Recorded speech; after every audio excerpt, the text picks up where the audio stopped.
জানো আমাকে কেমন লাগছে?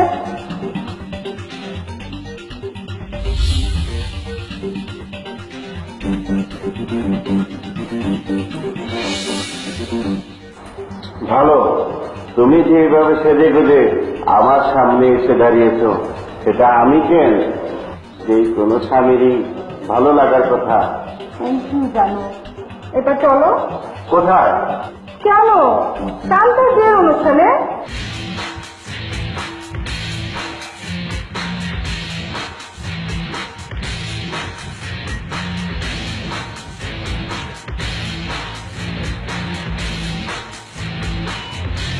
বিয়ে বাড়িতে যে এই অবস্থায়, আস্তাগফিরুল্লাহ, নাউযুবিল্লাহ। পেট খালি, পিঠ খালি, আবার কপালের উপরে লাগাইছে এক নকশা। আর এটা কি করছো? শাড়ি নামো শাড়ি। এই তো তুমি বুঝবে না জানো, এটা আধুনিক যুগ, নিউ ফ্যাশন। বন্ধ করো তোমার এই আধুনিকতার নামে নির্লজ্জ বেহায়াপনা। কিসে নির্লজ্জ বেহায়াপনা? এটা আধুনিক যুগ, যুগের সাথে তাল মিলিয়ে না চললে লোকে আমাকে কি বলবে? মানুষ যতই শিক্ষিত আর আধুনিক হচ্ছে, ততই নির্লজ্জ বেহায়া হয়ে যাচ্ছে। তাই বলে কি অর্ধ উলঙ্গ নগ্ন হয়ে শত শত পরপুরুষের সামনে যাবে? ওই সমস্ত পুরুষদের চোখের কিনা তো হবেই, তুমিও হবে জাহান্নামী।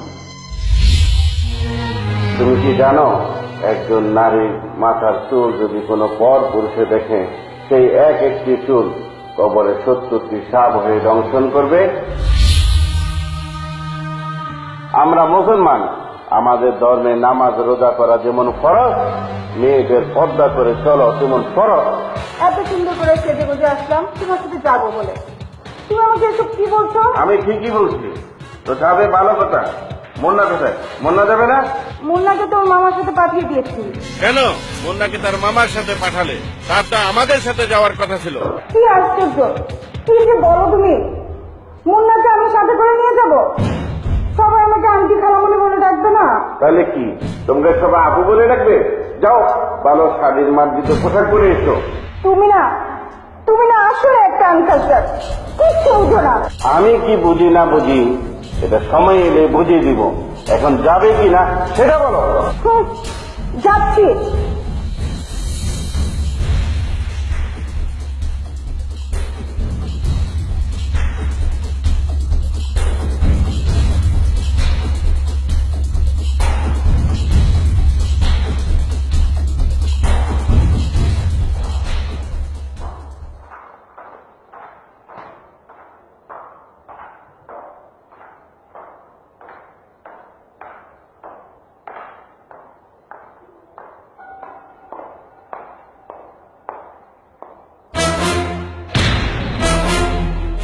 এখন খুশি তো? এবার চলো যাই।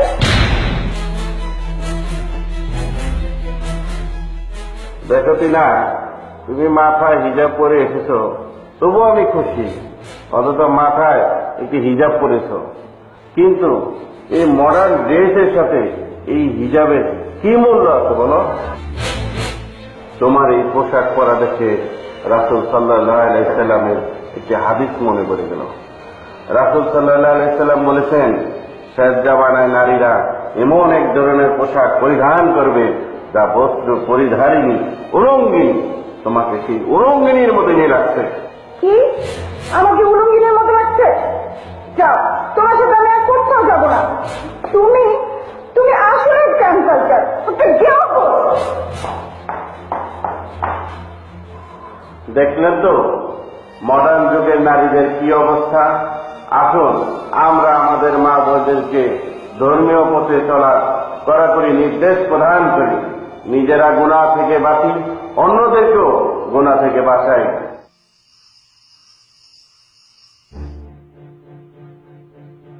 কি হলো না?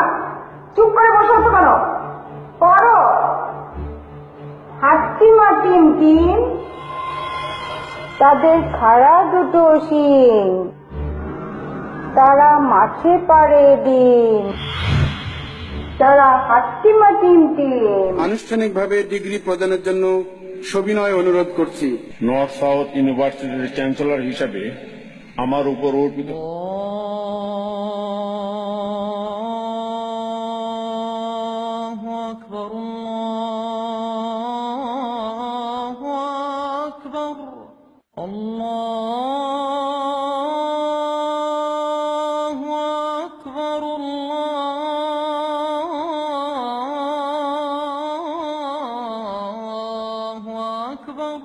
না, এশার নামাজটা জামাতের সহিত আদায় করে আসি, খবরটা পরও দেখা যাবে।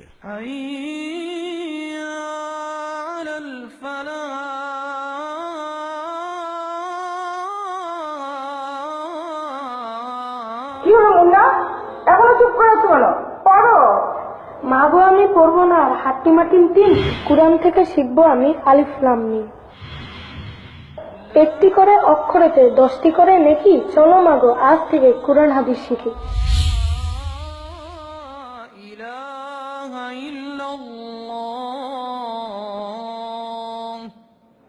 আমি বললাম ইংলিশে অনার্স, আর এই ডিজিটাল যুগে তুমি কোরআন হাদিস শিখবে? তোমার কথা শুনে আমার মাথায় ভেঙে পড়লো আকাশ। আরে যেতেই তুমি থাকো না ইংলিশে আই দিয়ে পাস, ধর্মের জ্ঞান নাই, তুমি মূর্খ মূর্খ মূর্খ। যদি মূর্খই না হতে অন্তত আজানটা শুনে মাথায় কাপড়টা দিতে। সত্যি আমি খুব লজ্জিত, আমার ক্ষমা করো। এমন ভুল আর কখনো হবে না। লজ্জিত হওয়ার কিছু নাই, তুমি তোমার ভুল বুঝতে পেরেছো, সেজন্য তোমাকে ধন্যবাদ। তোমার ছেলে পড়ালেখা করবে না, এই ডিজিটাল যুগে ও নাকি কোরআন হাদিস শিখবে। ওকেও কিছু বলো।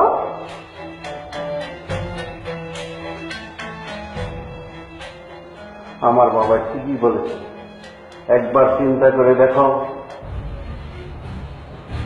আমার এই সোনার বাংলায় কেন জঙ্গি সৃষ্টি হচ্ছে, কেন চুরি ডাকাতি চিন্তায় রাহাজানি হচ্ছে, কেন মানুষ মানুষকে হত্যা করছে, আর কেন গৃহবধূ হতে শিশুরা পর্যন্ত দর্শিত হচ্ছে।